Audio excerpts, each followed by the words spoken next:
राधे राधे सभी को।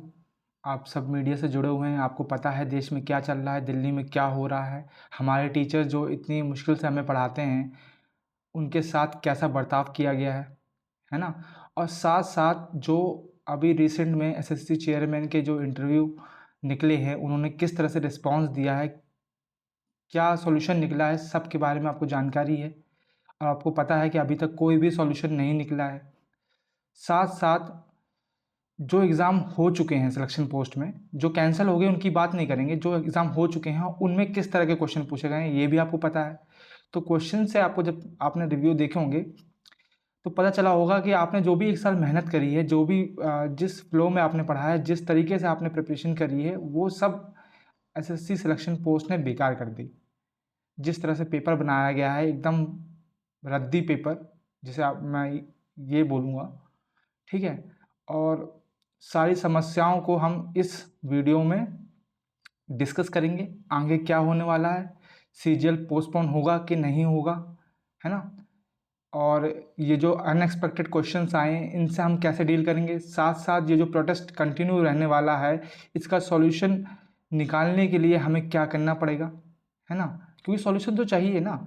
आप जो है, हर बच्चा जो है वो 1 साल 2 साल से मेहनत करता है एक एग्ज़ाम निकालने के लिए, और लास्ट में ये होता है कि एग्ज़ाम में कहीं कीबोर्ड काम नहीं कर रहा है, कहीं जो कंपनी जिसने टेंडर लिया है वो सही नहीं है ना? और को सरकार की तरफ से कोई प्रॉपर आंसर नहीं मिल रहा, ठीक है? जो शांतिपूर्वक प्रदर्शन कर रहे हैं उनको उनसे गलत व्यवहार किया जा रहा है, ठीक है? इर्रेस्पेक्टिव ऑफ दैट के मतलब जिस लेवल पे जो जो पुलिसकर्मी हैं, जो भी हैं, वो भी एग्ज़ाम दे के ही निकले हैं, है ना? तो उनको चीज़ें समझनी चाहिए, बट नहीं, किस तरह से किस तरह से वो आंसर दे रहे हैं, किस तरह से बातें बोल रहे हैं, क्या बर्ताव रह रहा है, सब हम इस वीडियो में डिस्कस करेंगे। और आपका क्या रोल रहने वाला है आगे, ये मैं आपको बताऊँगा, ठीक है? तो आशा है आप इस वीडियो के माध्यम से चीज़ों को बेहतर तरीके से समझेंगे, ठीक है? चलते हैं।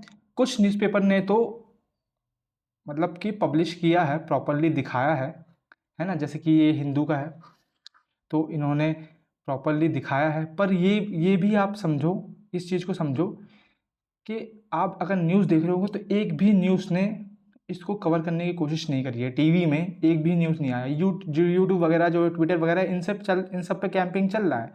लेकिन एक भी मीडिया ने इसको टेलीविज़न पे नहीं शो किया है।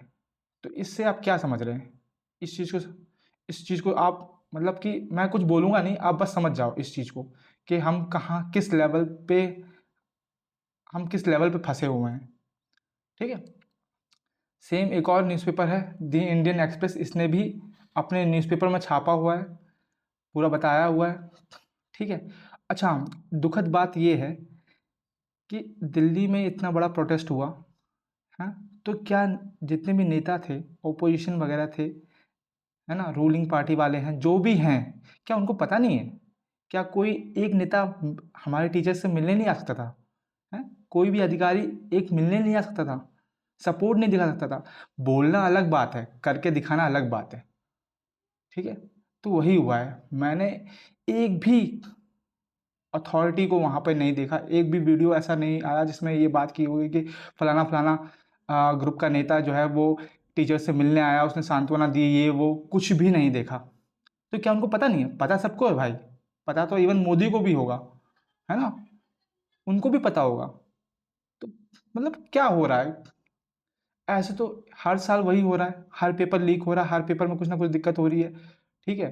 लेकिन सॉल्यूशन कुछ नहीं निकल रहा है, कहीं कुछ टाल दे रहे हैं बीच में, कहीं कोई पोस्ट निकाल दे रहे हैं कि मतलब मुद्दा गुमराह करने के लिए कुछ ना कुछ वो चीज़ निकाल दे रहे हैं कि भाई अब ये इसमें इतनी वैकेंसी बढ़ रही है, इसमें ये हो रहा है, मतलब टॉपिक से भटका रहे हैं लोगों को, ठीक है? और उस दिन भी आपने देखा टीचर को जो है अलग-अलग डायरेक्शन में बाँट दिया, क्यों? ताकि वो प्रोटेस्ट जो है वो बढ़ ना सके, है ना?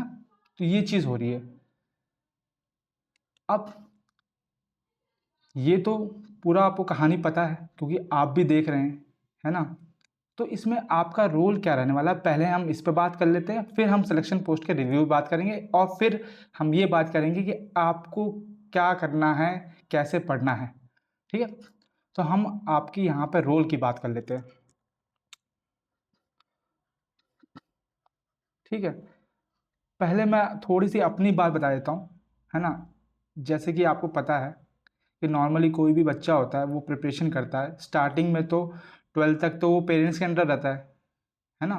लेकिन उसके बाद जैसे-जैसे उसकी एज बढ़ती है और वो कोई जॉब नहीं पकड़ता है या फिर कुछ अर्न नहीं करता है, तो उसके ऊपर अलग ही मेंटल प्रेशर बिल्ड होने लग जाता है। ठीक है? उसको समझ में नहीं आता कि मैं क्या करूँ? कहीं से कोई मतलब कहीं से कुछ नहीं हो रहा है। कोई रिज़ल्ट है वो 2-2 साल पेंडिंग जा रहा है ना? उसके हाथ में जॉब नहीं है, उसके हाथ में पैसा नहीं है। उसको मतलब कि बेसिक चीज़ें खरीदने में भी शर्म आती है, मम्मी पापा से पैसे लेने में भी शर्म आती है। ठीक है? तो उसके पास ऑप्शन बचता है कि भाई कड़ी मेहनत कर ले, एक एग्ज़ाम निकाल ले तो आपकी लाइफ़ जो है आगे बेटर हो जाएगी। ठीक है? तो ये सब इतना सब कुछ माइंड में चल रहा होता है, एग्ज़ाम की प्रिपरेशन भी करनी है, फाइनेंशियल प्रेशर भी आप ये भी देख रहे हैं कि मेरे माँ-बाप की एज जा रही है, ठीक है? हमको जल्दी से जल्दी अर्न करना है, ये दिक्कत है, वो दिक्कत है। इन सब में जब फँसे होकर भी एक बंदा तैयारी करता है, एक बच्चा तैयारी करता है, उसके बाद भी मतलब क्या ही चल रहा है, क्या ही बोलूँ मैं आगे? ठीक है? तो अभी तो ये है कि 15 अगस्त आने वाला है, तो टीचर्स ने जो डिसीज़न लिया है, वो ये लिया है कि 15 अगस्त तक हम दिल्ली वगैरह जगह पे बैठ के आंदोलन नहीं करेंगे। लेकिन ये जो प्रोटेस्ट चल रहे हैं, ये चलने चाहिए सोशल मीडिया पे, क्योंकि आपको पता है कि अगर थोड़ी-सी भी बीच में गैप आया, तो ये मुद्दा तुरंत ही दब जाएगा। ठीक है? तो इस चीज़ को आपको समझना है। आपको अपने टीचर्स को फुल्ली सपोर्ट करना है। जब जहाँ जिसकी जैसी मदद माँगी जाए, उसको वैसी मदद करनी है, ठीक है? ये आपका रोल रहने वाला है, ठीक है? मतलब कि आप ऐसा समझो कि आपके टीचर्स वो ट्रेन का मेन इंजन हैं, आपको बोगी बन के रहना है, आपको उनके पीछे-पीछे जैसा वो बोलें, जिस तरह से वो हेल्प माँगें, ठीक है? उस तरह से आपको हेल्प करनी है, क्योंकि वो आपके लिए ही कर रहे हैं भाई। आप इस चीज़ को समझो कि एक टीचर जो लगा हुआ है, वो भी मतलब कि देख चुका है, वो खुद भी परेशान रह चुका है ना? वो तब जाके टीचर बना है। और उसने उस वो आपके लिए कर रहा है भाई, वो तो घर में बैठे रह के भी आराम से काम चला सकते हैं ना, लेकिन वो फिर भी आए हैं, तो वो आपके लिए लगे हुए हैं। तो इस चीज़ को आपको समझना है कि हमारे लिए क्या इम्पोर्टेंट है। हमारे लिए ये इम्पोर्टेंट है कि हम अपने टीचर को फुल्ली सपोर्ट करें, हर जगह सपोर्ट करें, ठीक है? और सेकंड बात ये है कि मैंने देखा कि आप कि बहुत सारे न्यूज़ में हम ये बोल रहे हैं कि ये टीचर नहीं आया, ठीक है? ये टीचर एब्सेंट है, ये नहीं है। हमें आपस में नहीं लड़ना है भाई। आपने हिस्ट्री में देखा है कि जो मुगल्स वगैरह थे, ब्रिटिश वगैरह थे, ये क्यों भारत पे राज कर पाए, क्यों कब्ज़ा कर पाए? वो इसलिए क्योंकि हम में यूनिटी नहीं थी, हम आपस में ही लड़ने में बिज़ी थे। तो ये चीज़ नहीं दोहरानी है। आप सब समझदार हैं, आप सबको पता है, ठीक है, क्या-क्या हुआ है पास्ट में। ठीक है? तो उस चीज़ को समझते हुए किसी भी टीचर के बारे में मतलब कि कुछ भी टिप्पणी नहीं करनी है, प्लस कोई भी फेक बातें नहीं घुमानी है। ठीक है? ऐसा नहीं है कि एक टीचर के आने से आप आंदोलन जीत जाएँगे या फिर आपका प्रोटेस्ट सक्सेसफुल हो जाएगा, ऐसा नहीं है। लेकिन वो करने की ज़रूरत ही क्यों है भाई? जो सपोर्ट कर रहे हैं, आप उनको और सपोर्ट करो ना। आप अपने मेन टॉपिक पे बने रहो। ठीक है? आप गुमराह करने की कोशिश करोगे तो मीडिया तो वैसे ही भाई इस लेवल पे है कि आपने 2 का 4 किया तो वो 4 का 16 करने में कोई कसर नहीं छोड़ेंगे भाई। सिंपल सी बात मैं आपको समझा रहा हूँ। तो आपका ये रोल रहने वाला है कि आपको सपोर्ट करना है अपने टीचर्स को और जहाँ-जहाँ, जब-जब हेल्प माँगी जाए तब आपको हेल्प करनी है। और इसी बीच में आपके एग्ज़ाम भी आ रहे हैं तो उसकी प्रिपरेशन भी आपको करनी है। उसके बारे में हम थोड़ी-सी चर्चा कर लेते हैं। अब जो सिलेक्शन पोस्ट के जितने भी एग्ज़ाम हुए हैं, है ना? कुछ तो बहुत सारे जो हैं वो तो वेन्यू कैंसल ही हो गए। लेकिन जो हुए हैं, उनसे जो रिव्यू आया है मैं आपको वो एग्ज़ैक्ट रिव्यू बता देता हूँ। क्योंकि आपने देखा होगा बहुत से जो हैं मतलब कुछ ये बता रहे हैं कि कुछ ये आया, कुछ वो आया, पर वो सब चीज़ों को हटा के मैं आपको क्लियर कट बता देता हूँ कि क्या आया है, ठीक है। तो इंग्लिश में जो है एक्टिव पैसिव वॉइस के क्वेश्चन पूछे गए हैं, 2 से 3 क्वेश्चन पूछे गए हैं, हर शिफ्ट में पूछे गए हैं। ये चीज़ है कि नॉर्मली जो जब टीसीएस करवाता था तो वो एक्टिव से पैसिव पूछता था और पैसिव से एक्टिव वाले 1-2 क्वेश्चन होते थे। लेकिन यहाँ पे ये है कि अब पैसिव से एक्टिव वाले 2 या 3 क्वेश्चन रह रहे हैं। ये चीज़ है। तो यहीं पे बच्चे कंफ्यूज हो जाते हैं, क्योंकि वही बात है ना कि आप एक चीज़ सीखते आए हो, है ना? तो आप उसी फ्लो में रहते हो। फिर अगर वापस रिवाइंड पीछे वो उसका फ्लो चेंज कर दिया जाए तो आप फिर कंफ्यूज हो जाते हो, आप बहुत सी चीज़ गलती कर जाते हो। तो ये चीज़ आपको समझनी है। जंबल सेंटेंसेस आ रहे हैं, ठीक है? तो ये भी अच्छी बात है, क्योंकि आप ये चीज़ बहुत टाइम से पढ़ रहे हैं। बस दिक्कत है कि जो पैराग्राफ में क्वेश्चन पूछे आ रहे हैं। टीसीएस क्या करता था, एक पैराग्राफ देता था, उसमें 5 क्वेश्चन उससे रिलेटेड होते थे। तो आप अगर वो पैराग्राफ पढ़ रहे हैं तो ईज़िली 5 क्वेश्चन कर लेते थे और आपका टाइम भी बच जाता था। लेकिन अब क्या हो रहा है, अब एक पैराग्राफ दे रहा है वो, लेकिन उससे रिलेटेड 1 या 2 क्वेश्चन दे रहा है। दिक्कत यहाँ हो रही है, वो आपका टाइम कंज़्यूम कर रहा है, ठीक है? तो आप ये समझो कि आपका नहीं, वो बाकी सबका भी सेम कर रहा है। तो आपको थोड़ी अपनी रीडिंग स्किल्स जो है वो ज़्यादा बढ़ानी पड़ेगी। रीडिंग स्किल्स तब बढ़ेगी जब आपको इंग्लिश की नॉलेज होगी। इंग्लिश आप पढ़ लिख पाएंगे बेहतर तरीके से, जो कि पॉसिबल नहीं है।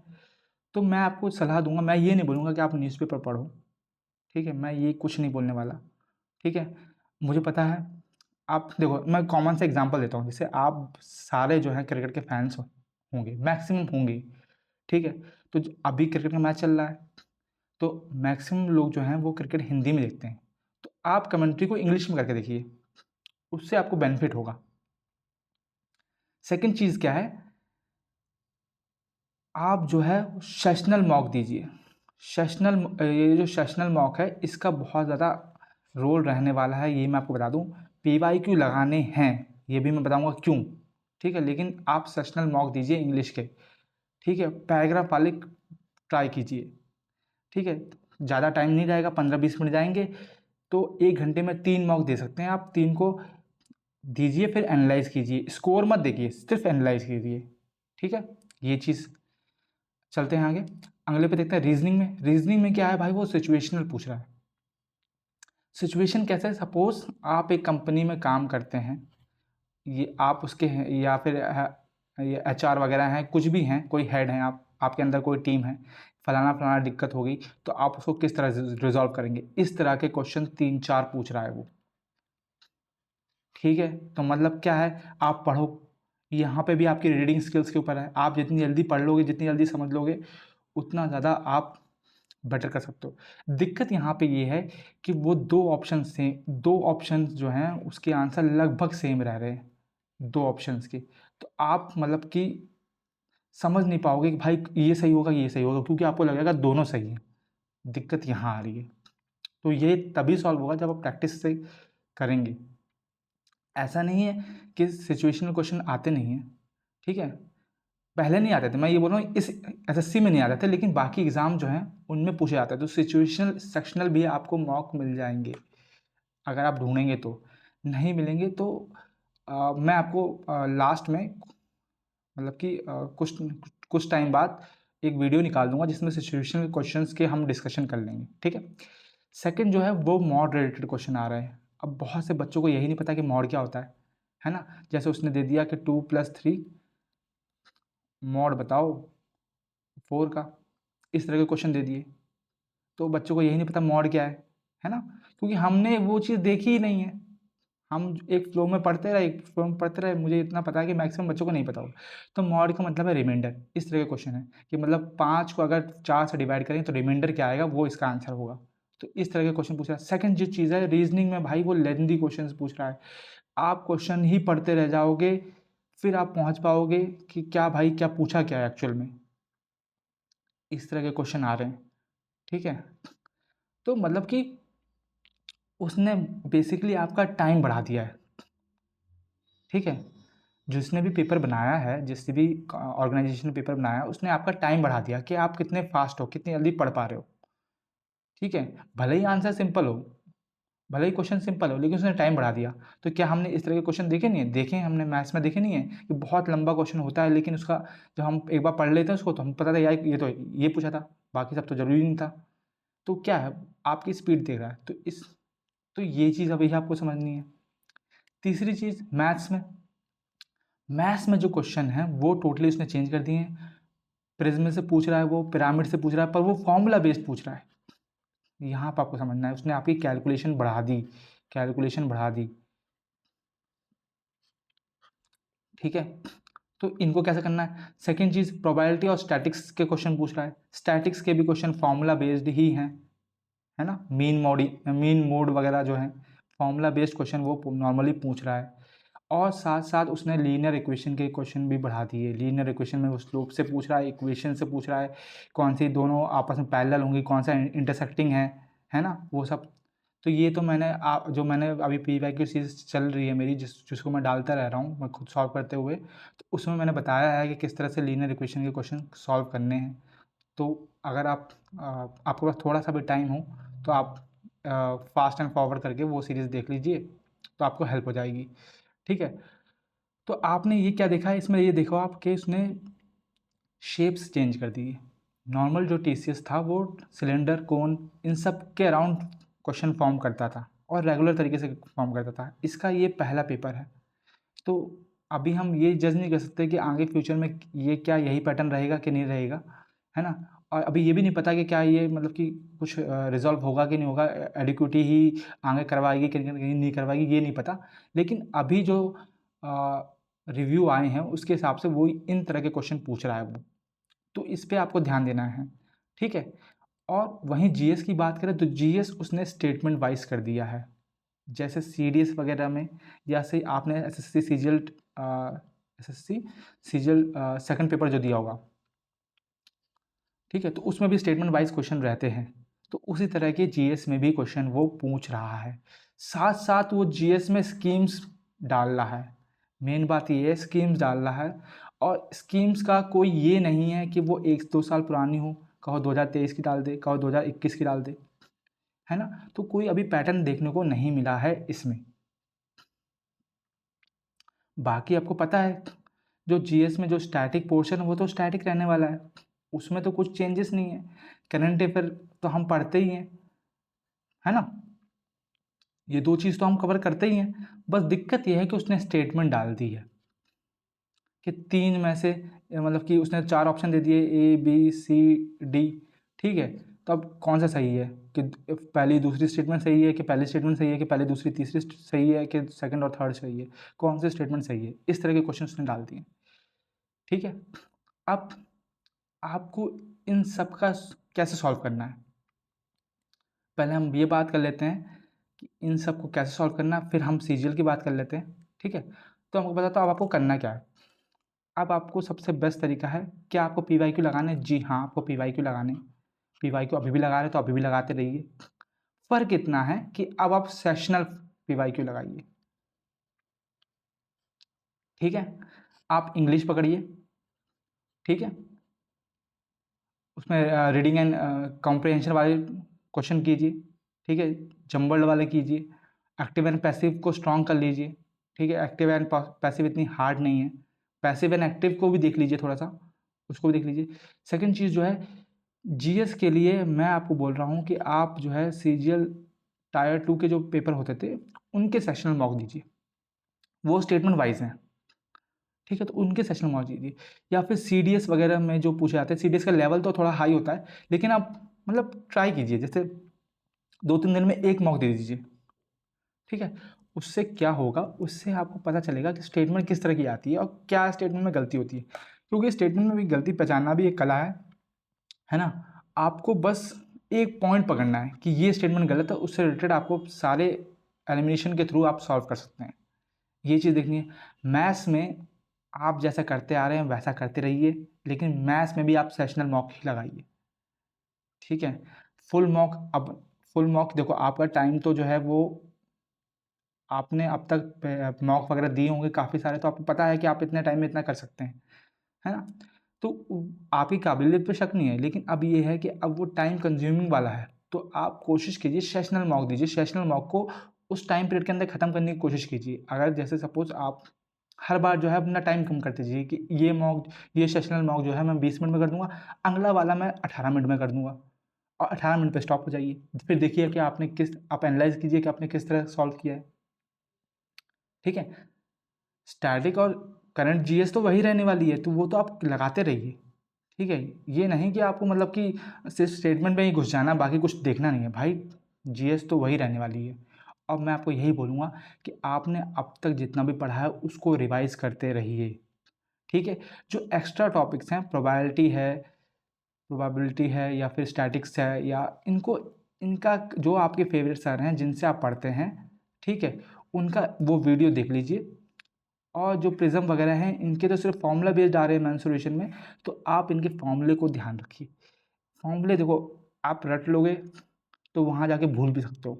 उससे अच्छा ये है कि डेली 10 क्वेश्चन उन क्वेश्चंस उन टॉपिक्स के आप करते रहिए, तो आपको एग्ज़ाम से पहले वो हैबिट, वो दिमाग में आपकी इमेज एकदम ब्लूप्रिंट सा छप जाएगा, तो आप तुरंत ही कर पाएँगे उस चीज़ को। ये चीज़ ध्यान देनी है। मॉक जो है, पीवाईक्यू जो है वो मत छोड़िए भाई। अभी भी मैं बोल रहा हूँ, अगर आप 5 साल के लगा देते हो तो आप 3 साल के लगाइए, लेकिन लगाइए ज़रूर, ठीक है? क्योंकि नॉलेज वही है भाई, नॉलेज वही है, चीज़ें वही स्टैटिक हैं, ये चीज़ आप समझो, ठीक है? और जो नए टॉपिक ऐड हैं उनको साथ-साथ करते जाइए, ठीक है? इसके लिए आपको पूरा कोर्स करने की ज़रूरत नहीं है मेरे भाई, कि एक बंदे का अगर 10 घंटे का लेक्चर है तो आप 10 घंटे का लेक्चर देखने में लग जाओ, नहीं भाई, ठीक है? आप क्वेश्चन करते रहिए, क्वेश्चन करते-करते आपको समझ में आएगा। ठीक है, क्वेश्चन से आप अपना ग्रिप बनाइए। आप प्रिज़्म के 10 क्वेश्चन कीजिए, तो अगर आपको 10 क्वेश्चन नहीं आएँगे, जब एनालाइज़ करोगे तो वो फ़ॉर्मूले आपको दिमाग में चढ़ने लगेंगे धीरे-धीरे। तो इस तरह से आप बेटर कर सकते हैं चीज़ों को। अब बात करते हैं सीजीएल की। आपको पता है रिसेंटली नोटिफ़िकेशन आया है ना? कि अगस्त में 2 एग्ज़ाम कंडक्ट कराने वाली है, ठीक है? 2 एग्ज़ाम के नाम आपको पता हैं। उसमें सीजीएल का नाम नहीं है, ये भी आपको पता है। लेकिन साथ-साथ उसमें नीचे भी एक इंस्ट्रक्शन दे रखा है, अगर आपने ध्यान दिया होगा तो। उसने बोला है कि एसएससी की साइट को रेगुलर बेसिस पे चेक करते रहिए फर्दर इंस्ट्रक्शंस के लिए, ठीक है? तो चांसेस हैं कि सीजीएल हो भी सकता है, सीजीएल नहीं भी हो सकता है, ठीक है? नहीं होने का रीज़न ये है कि सिलेक्शन पोस्ट के इतने सारे वेन्यूज़ के एग्ज़ाम जो हैं वो फ़ेल हो चुके हैं, तो उनको वापस कराएगी, तो उसमें टाइम लगेगा, है ना? साथ-साथ सेम, क्योंकि इनके पास इतने सेंटर नहीं है और सेंटर की हालत भी आपने देखी है, तो ज़ाहिर-सी बात है इनके पास इतने सेंटर नहीं है कि वो 2 एग्ज़ाम एक ही दिन करवा सके, ये तो बात क्लियर है, ठीक है? अब सेकंड चीज़ आप ये समझिए, अगर suppose on regular basis CGL का एग्ज़ाम होता है, ठीक है? 1-2 दिन आगे-पीछे मान लो 20 से होता है, 20 अगस्त से वो करवा रही है एग्ज़ाम, तो क्या आप देने नहीं जाएँगे? मैं गारंटी देता हूँ 100 में से 90 बच्चा देना जाएगा ही जाएगा, ठीक है? तो अपनी प्रिपरेशन को बीच में हॉल्ट क्यों करें? क्यों हम अज़्यूम करें कि भाई सीजीएल नहीं होने वाला है ना? और इसलिए हमें गैप मिल जाएगा तो आराम से प्रिपरेशन करेंगे, क्यों करना भाई? आप इस मुकाम पे पहुँच चुके हैं, आपने 1 साल मेहनत करी है, ठीक है? माना कि मतलब कि इस टाइम माहौल जो है मेंटल प्रेशर आपका है, आपके दिमाग में कई थॉट्स आ रहे हैं, बहुत ज़्यादा आप सोच रहे हैं, ओवरथिंक कर रहे हैं, ये हो रहा है, वो हो रहा है, वो हो रहा है। तो भाई देखो, सोशल मीडिया तो एक डिस्ट्रैक्शन है, ये तो आपको पता है।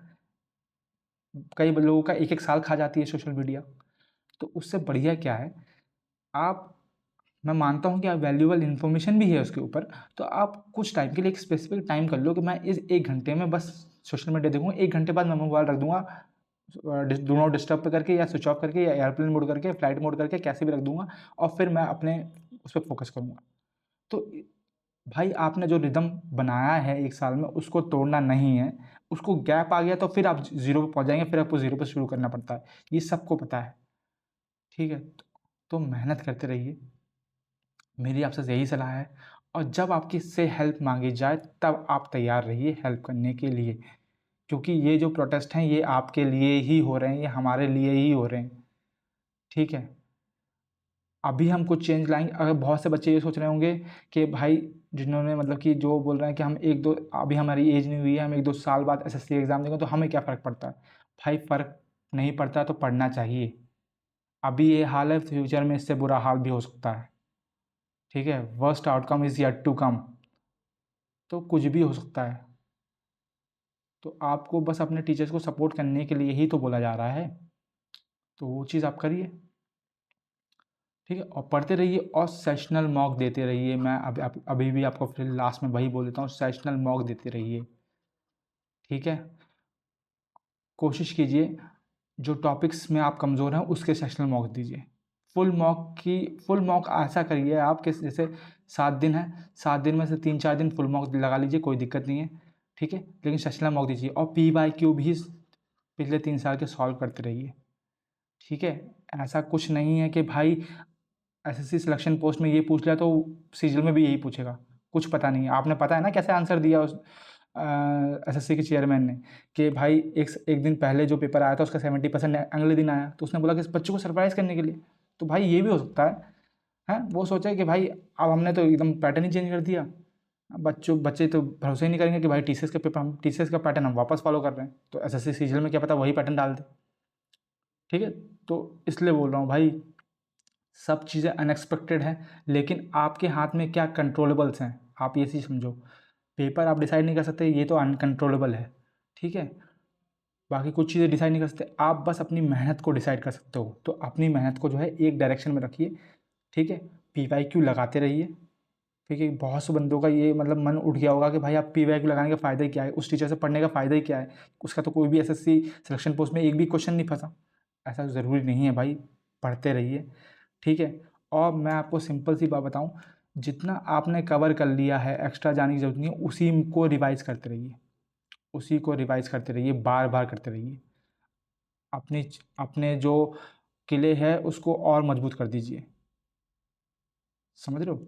ये ज़रूरी है, क्योंकि भाई आप सोशल मीडिया खोलोगे तो ढेरों वीडियोस आपको मिल जाएँगे कि अनएक्सपेक्टेड क्वेश्चंस, ये क्वेश्चन अब यहाँ से पूछ रहा है, वहाँ से पूछ रहा है। भाई नहीं फॉलो करने की ज़रूरत है। ठीक है? अपने टीचर से थोड़ी गाइडेंस माँगिए, और जो न्यू टॉपिक्स हैं उनके जो टॉपिक्स हैं उनके बारे में जान लीजिए। लेकिन मैं आपको यही सलाह दूँगा भाई कि आप उसको सेशनल मॉक के थ्रू जानिए, तो ज़्यादा बेटर है। आप क्वेश्चन लगाते रहेंगे, 10-20 क्वेश्चन, 30 क्वेश्चन, 40 क्वेश्चन एक टॉपिक के सॉल्व करेंगे, नए वाले टॉपिक के, तो आपके दिमाग में चढ़ जाएगा ये चीज़। ठीक है? तो बस मुझे इतना ही बनाना था। आगे जो मैं वीडियोस लाऊँगा, पहले तो मैं अपनी पीवाईक्यू सीरीज़ को ही कंटिन्यू करूँगा, और उसके बाद फिर मैं जो भी अनएक्सपेक्टेड क्वेश्चंस आए हैं, क्योंकि अभी सिलेक्शन पोस्ट का एग्ज़ाम बचा हुआ है, तो एक बार हो जाने दीजिए। कंप्लीट होने के बाद जो रिव्यूज़ आएँगे उसके बेसिस पे मैं अनएक्सपेक्टेड क्वेश्चंस की सीरीज़ लेके आ जाऊँगा। ठीक है? आपको हर टॉपिक के बारे में, हर सब्जेक्ट के बारे में, इंग्लिश, जीएस, रीज़निंग सब के बारे में ले आऊँगा। तो आपको क्या है, आसानी हो जाएगी, आपको अलग-अलग सोर्सेज़ ढूँढने की ज़रूरत नहीं पड़ेगी। So thank you so much, and Radhe Radhe सभी को।